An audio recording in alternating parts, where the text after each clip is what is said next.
오는 16일부터 뉴욕주 불법 체류자에게 운전면허증을 허용하는 그린라이트법이 시행됩니다. 뉴욕주 차량국이 시행 세칙을 공개했습니다. 공적 부조를 받는 이민자의 영주권 취득을 제한하는 트럼프 행정부의 정책에 대해 연방 항소법원이 부분적인 합헌 판결을 내렸습니다. 트럼프 행정부가 공항에서 시민권자를 포함한 모든 여행객의 얼굴 스캔을 의무화하는 방안을 결국 철회했습니다. 모든 미국 비자 신청자들을 대상으로 소셜미디어 계정에 아이디를 제출하도록 한 규정이 표현의 자유를 침해한다는 위헌 소송이 제기됐습니다. 뉴욕 한인 이민사 박물관이 크리스마스를 앞두고 어린이들을 초청해 이벤트를 개최했습니다. 이상은 이 시각 주요 뉴스입니다. 시청자 여러분 안녕하십니까? KBN 뉴스입니다. 오는 16일부터 뉴욕주 불법 체류자에게 운전면허증을 허용하는 그린라이트법이 시행됩니다. 뉴욕주 차량국이 시행 세칙을 공개했는데요. 신청 방법은 차이가 없지만 소셜 시큐리티 카드 외 본인 증명을 위해 사용할 수 있는 서류가 확대됐습니다. 뉴욕주 차량국은 오는 16일부터 시행되는 그린라이트법에 따라 소셜 시큐리티 카드가 없는 운전면허 신청자들은 면허나 퍼밋을 신청할 때 카드를 제출하지 않아도 된다고 밝혔습니다.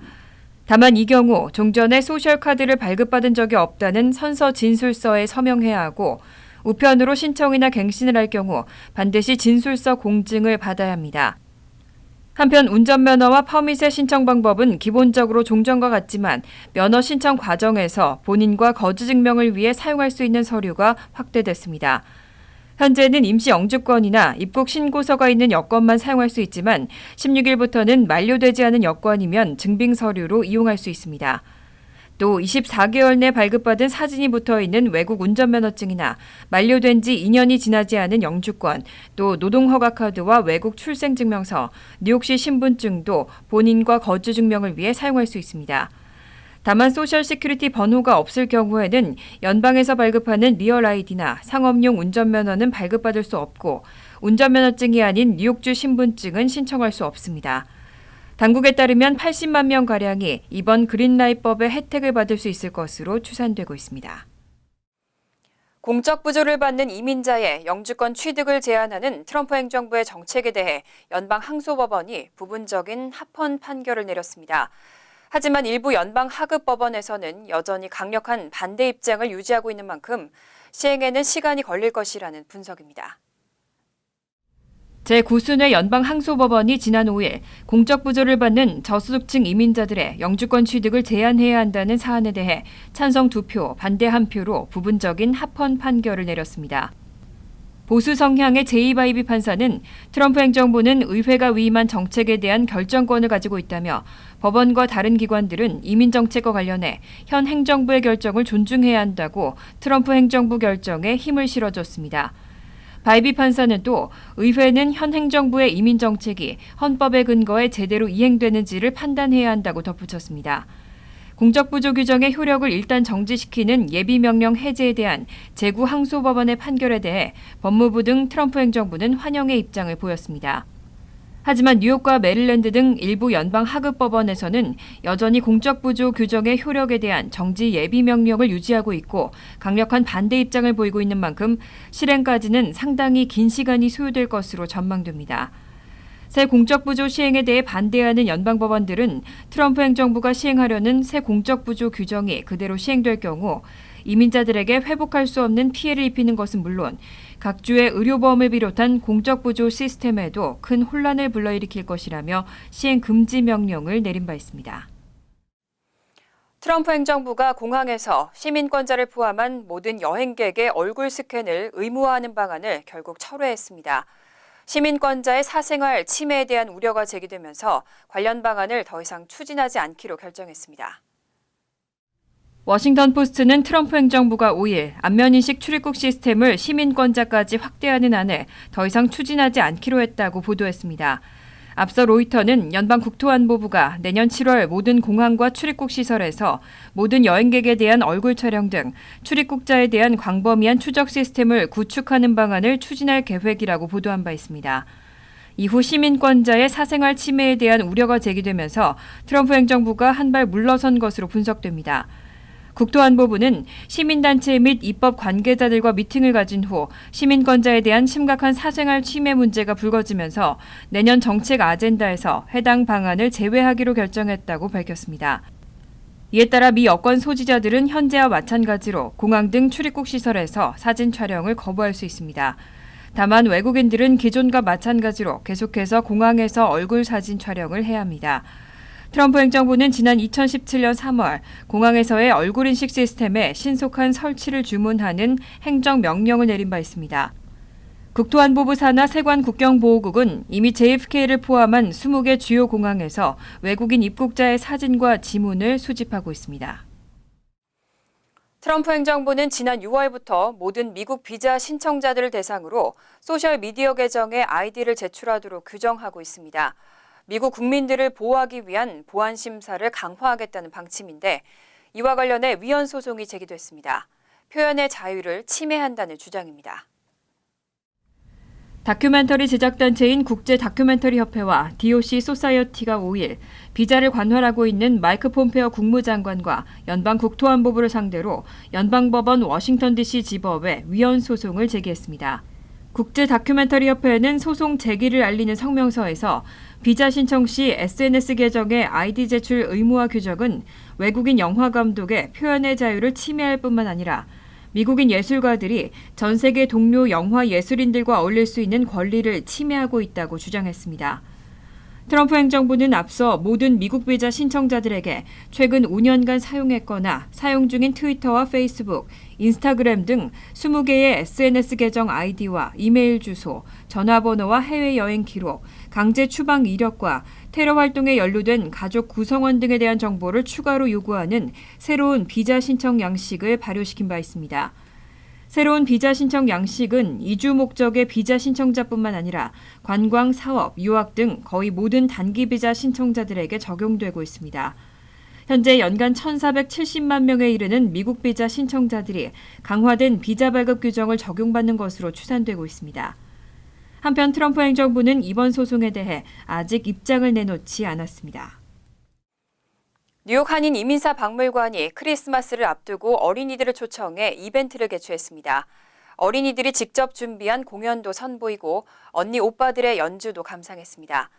크리스마스에 빠질 수 없는 푸짐한 선물도 전달했습니다. 김찬래 기자가 보도합니다. 지난 토요일 오후 맨해튼에 위치한 한인 이민사 박물관이 어린이들로 가득합니다. 커다란 선물 꾸러미를 가지고 온 산타가 어린이들을 반갑게 맞이합니다. 박물관이 크리스마스를 앞두고 교회 주일학교 학생들과 한국 학교 어린이들을 초청해 마련한 크리스마스 파티. 어린이들이 직접 준비한 부채춤 등 한국의 전통 무용 공연이 이어지고 신나는 팝 음악에 맞춰 율동을 선보이자 자리를 함께한 학부모들이 큰 박수로 화답합니다. 롱아일랜드 컨서버터리 학생들이 준비한 캐롤 연주로 크리스마스 분위기가 한층 고조되고 현란한 손놀림의 바이올린 연주를 듣는 어린이들의 표정이 진지하기만 합니다. 우리 한인 어린이들을 초대해서 산타와 함께 캐롤송을 부르고 전시회를 하며 또 핫초콜릿을 만들어 먹는 그러한 따뜻한 프로그램을 만들었습니다. 선물도 교환하고 또 산타와 사진을 찍고 그러면서 또 박물관을 돌아보며 본인들의 뿌리 교육, 정체성을 심을 수 있는 그런 행사를 준비해 보았습니다. 그동안 한인 사회를 위해 열심히 봉사해온 학생에게 커뮤니티 봉사상도 전달했습니다. 박물관 측이 준비한 푸짐한 선물들을 어린이들에게 전달하는 산타. 선물을 받아든 어린이들, 오늘은 신나는 크리스마스입니다.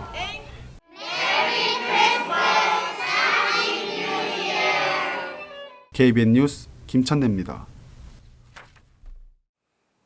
건실한 한인은행으로 성장을 거듭하고 있는 뉴 밀레니엄 뱅크가 송년회 밤 행사를 통해 올 한 해를 뒤돌아보고 새해를 다짐하는 시간을 가졌습니다. 뉴 밀레니엄 뱅크는 내년에는 상업 융자 기능을 더욱 강화하고 커머셜 전문은행으로 우뚝 서겠다는 계획입니다. 보도에 임동규 기자입니다. 뉴 밀레니엄 뱅크가 2019년 송년회 밤 행사를 개최했습니다.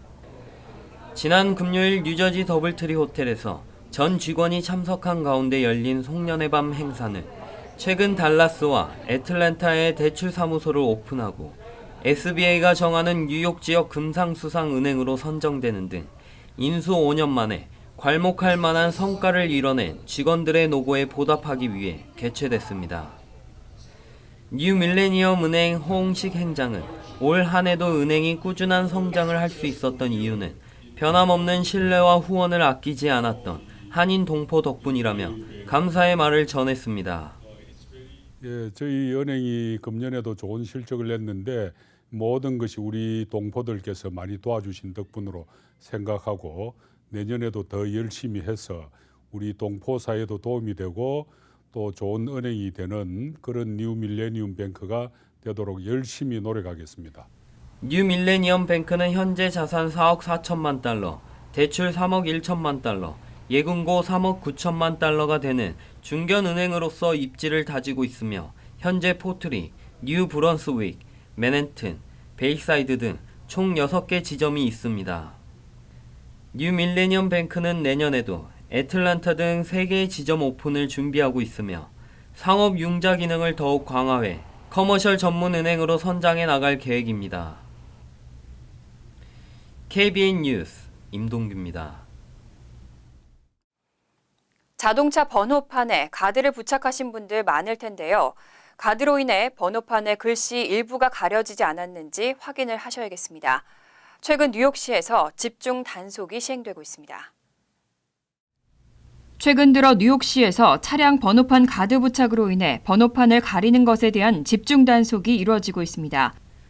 뉴욕주 규정에 따르면 자동차 번호판 위쪽에 쓰여진 뉴욕과 아래에 적힌 더 엠파이어 스테이트라는 영문 글씨가 명확히 드러나야 하고 번호판을 유리나 플라스틱 등으로 덧씌우는 것을 불법으로 규정하고 있습니다. 하지만 대부분의 번호판 가드가 아래 더 엠파이어 스테이트라는 글씨의 일부 또는 전체를 가리는 경우가 많은 것으로 지적됐습니다. 뉴욕주에서는 이와 같은 규정을 어길 경우 자동차 번호판 방해물 부착에 관한 규정 위반으로 $65의 벌금이 부과됩니다. 한편 뉴저지주도 마찬가지로 상단에 적혀있는 뉴저지와 하단의 가든스테이 표시를 번호판 가드 부착이나 장식물 등으로 가릴 경우 적발 시 $100의 벌금을 부과하고 있습니다. 경찰 당국은 첫 번째 적발 시에는 경고장을 발부하고 있지만 두 번째부터는 벌금을 부과하고 있다고 당부했습니다.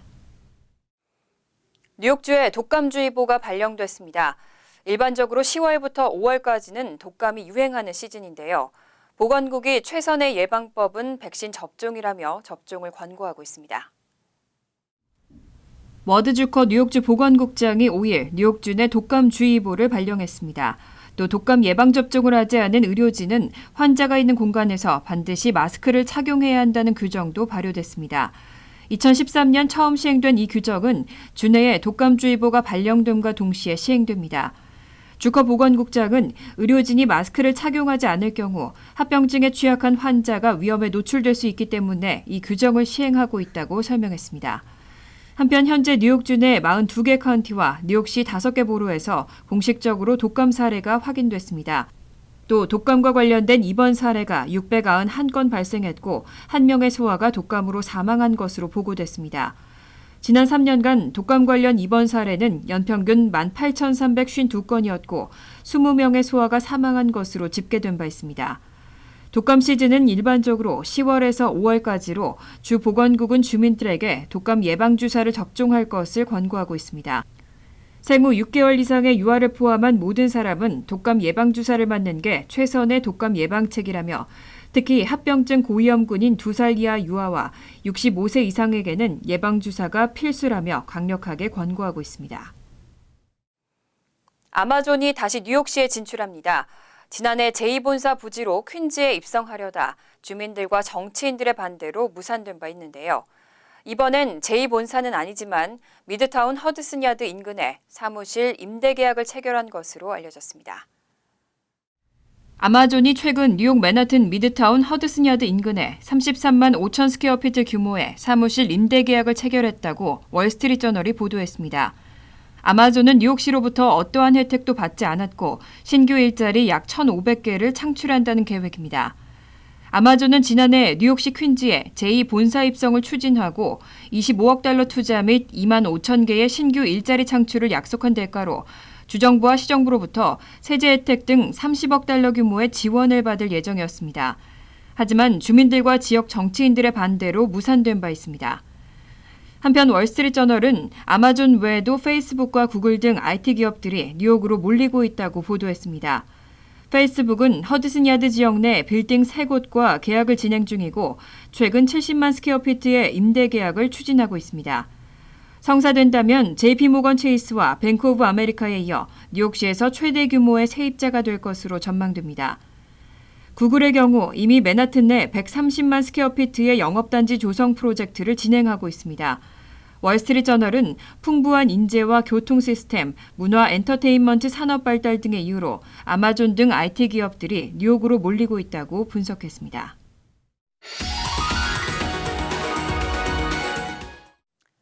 이어서 LA 지역 한인사회 소식입니다. 미 전역에서 하얀 밴을 탄 남성이 여성들에게 접근해서 납치를 시도한다는 사례가 SNS를 통해 전파되고 있습니다. 실제로 루이지애나와 조지아주에서는 이런 사례에 대한 신고가 접수됐습니다. 김재은 기자가 보도합니다. 지난달 11일 16살 여학생에게 흰색 밴을 탄 흑인 남성 한 명이 접근했습니다. 이 남성은 여학생에게 길을 물었고 여성이 대답하고 돌아서자 남성은 차에서 내려 여성에게 가까이 오라고 위협했습니다.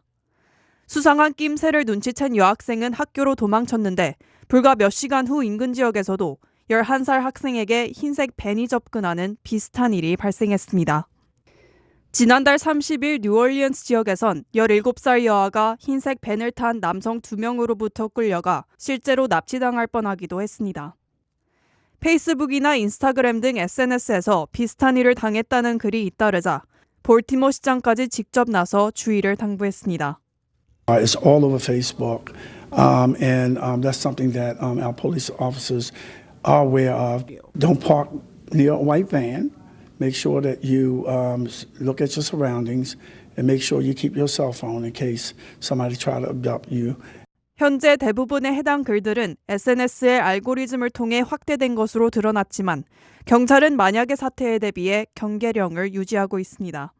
We work alongside with other departments across our area to make sure, see whether there's crimes that are being committed that are similar in nature. If there's a neighboring city that's having an issue with a problem with or crime, they advise us as well. 경찰은 현재 LA 지역에서 보고된 흰색 밴 관련 납치 사건은 없지만 비슷한 사건이 누구에게나 충분히 발생할 수 있다며 주민들은 항상 주변을 살피고 수상한 차량이 접근할 경우 즉시 신고할 것을 조언했습니다. MBC 뉴스 김재은입니다. 남가주 한국학원 이사진이 불시에 새 이사장과 이사를 영입하고 범동포 비상대책위원회에 대한 자체적인 대응에 나섰습니다. 한국학원 사태가 점점 더 수렁에 빠지고 있습니다. 한국학원 이사진은 긴급 이사회를 개최하고 만이복지재단 박형만 대표를 비롯해 조희정, 윤병욱, 박신화 등 신임 이사 4명을 영입하고 이사장으로 박형만 대표를 선임했습니다. 이에 따라 한국학원 이사진은 기존 5명에 더해 총 9명으로 늘어났습니다. 일각에서는 현재 비대위 측이 현 이사진의 전원 사퇴를 조건으로 지원금 재개 여부를 결정하겠다고 밝힌 가운데 이사진이 기존 이사들을 그대로 유지하며 독단적으로 새 이사진을 구성하면서 양측의 갈등이 더욱 커질 것이라는 전망도 나오고 있습니다. 한편 비대위 측은 이사진의 결정과는 상관없이 법적 대응을 계속 이어나갈 것이라고 전했습니다. 간추린 소식입니다.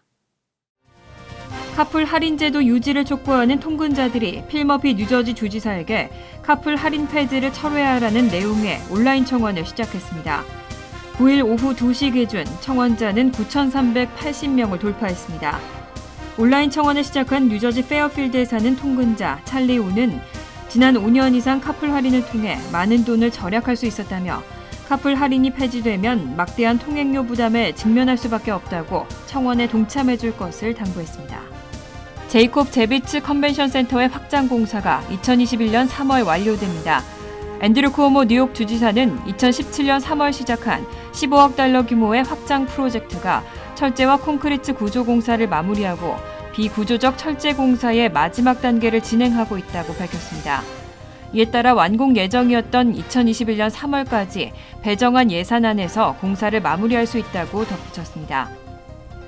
확장된 컨벤션 센터에는 회의실과 대연회장, 신규 하역장 27곳, 500만 스퀘어피트 규모의 전시실이 갖춰질 예정입니다. 민권센터가 오는 10일 오후 7시 플러싱 소재 퀸즈 YWCA에서 새로운 그린라이트 운전면허증 정책을 주제로 긴급 커뮤니티 설명회를 개최합니다. 이날 설명회에서는 이민 변호사들이 그린라이트 운전면허증 신청 방법과 준비 서류 목록, 신상 정보 노출에 따른 안전 문제 등에 대해 설명할 예정입니다. 아울러 설명회 이후에는 매일 한국어와 영어로 핫라인을 운영하고 한인 커뮤니티에 관련 정보를 안내할 계획이라고 밝혔습니다. KTLA는 지난 2일 미국 의료협회 저널의 연구보고서를 인용해 스마트폰이 유행하기 시작한 지난 2007년부터 운전 혹은 보행 중 스마트폰 관련 사건 사고에 따른 사망자의 수가 급격히 증가했다고 지적했습니다. 내셔널 세이프티 카운슬이 공개한 자료에 따르면 지난 2018년 운전 중 셀폰 사용을 포함한 주의분산 운전으로 인한 교통사고 사망자는 2,841명인 것으로 집계됐습니다. 또 운전을 하며 스마트폰이나 핸드헬드 장치를 사용한 운전자의 수치는 2005년 0.2%에서 2018년 3.2%로 1,500%가량 증가한 것으로 조사됐습니다.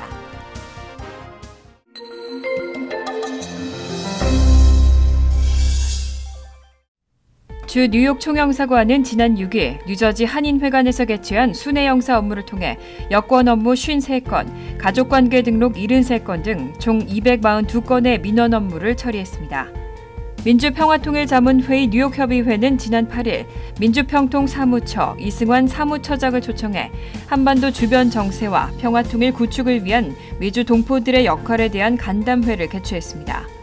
KCS 공공보건부는 11월 알츠하이머 인식의 달을 기념해 지난 5일 베이사이드 소재 KCS 커뮤니티 센터에서 놀스웰 병원 카츠 여성 프로그램과 협력해 뇌신경 질환과 여성 치매에 관한 세미나를 개최했습니다. 퀸즈 YWCA가 지난 7일 무료 농산물 나눔 행사를 개최하고 50여 명의 자원봉사자들이 약 400명의 주민들에게 감자와 양파, 고구마와 당근 등을 나누어 드렸습니다. 환율과 증권 소식입니다.